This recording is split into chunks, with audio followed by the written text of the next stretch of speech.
Open AI CEO Sam Altman, Elon మస్క్ల మధ్య విభేదాలు ముదురుతున్నాయి.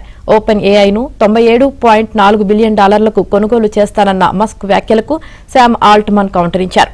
మస్క్ చూస్తుంటే తనకు జాలి కలుగుతుందన్నారు. మస్క్ ఒప్పుకుంటే ఎక్స్ ని $9.47 బిలియన్ కొనుగోలు చేస్తామంటూ ట్వీట్ చేశారు. దీనికి స్పందించిన మస్క్ శామ్ ఆల్ట్మన్ మోసగాడు అంటూ విమర్శలు గుప్పించారు.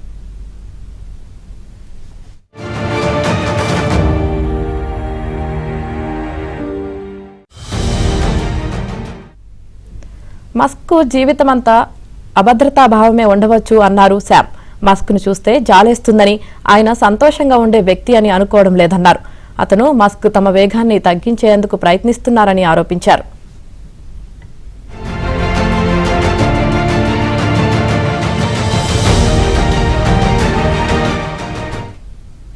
"2015లో ఓపెన్ ఏఐను శామ్ ఆల్ట్మన్ టీం నెలకొల్పింది. నాడు మస్క్ కూడా అందులో పెట్టుబడులు పెట్టారు.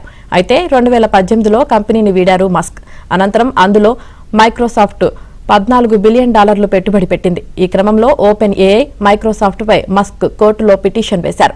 కంపెనీ స్థాపించినప్పుడు రాసుకున్న ఒప్పందాలను ఉల్లంఘిస్తున్నారంటూ పిటిషన్లో ఆరోపించారు. నాటి నుంచి శామ్ ఆల్ట్మన్, ఎలన్ మస్క్ మధ్య విభేదాలు తారాస్థాయికి చేరాయి.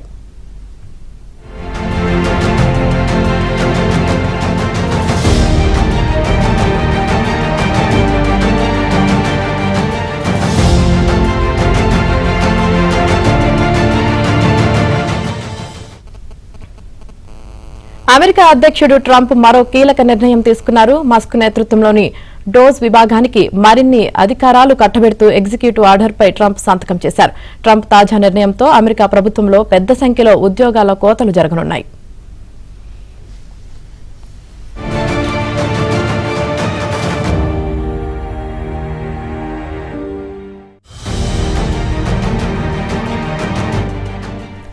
ట్రంప్ రెండో దఫా పాలనలో ఎలన్ మస్క్ కీలకంగా వ్యవహరిస్తున్నారు. ఈ క్రమంలోనే ఆయనకు ట్రంప్ మరిన్ని అధికారాలు కట్టబెట్టడం ప్రాధాన్యం సంతరించుకుంది. ఇకపై ఫెడరల్ ఏజెన్సీలు డోజ్ సహకారం సంప్రదింపుల తర్వాతే ఉద్యోగుల తొలగింపు నియామకాలపై నిర్ణయం తీసుకోవాలని తాజా ఉత్తర్వుల్లో ట్రంప్ ఆదేశించారు. ప్రతి ఏజెన్సీ ఉద్యోగుల తగ్గింపుకు ప్రణాళికలు చేపట్టాలని, అవసరమైన మేరకు మాత్రమే నియామకాలు చేపట్టాలన్నారు.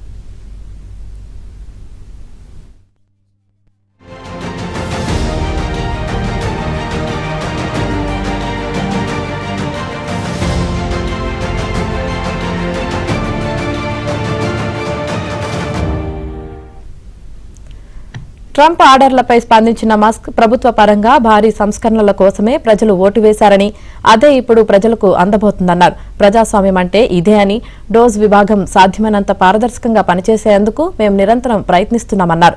వృధా ఖర్చులు, అనవసర నియామకాలను తగ్గించకపోతే అమెరికా దివాలా తీస్తుందంటూ మస్క్ వ్యాఖ్యానించడంతో భారీగా ఉద్యోగాల కోత తప్పదన్న భయాందోళనలు వ్యక్తమవుతున్నాయి.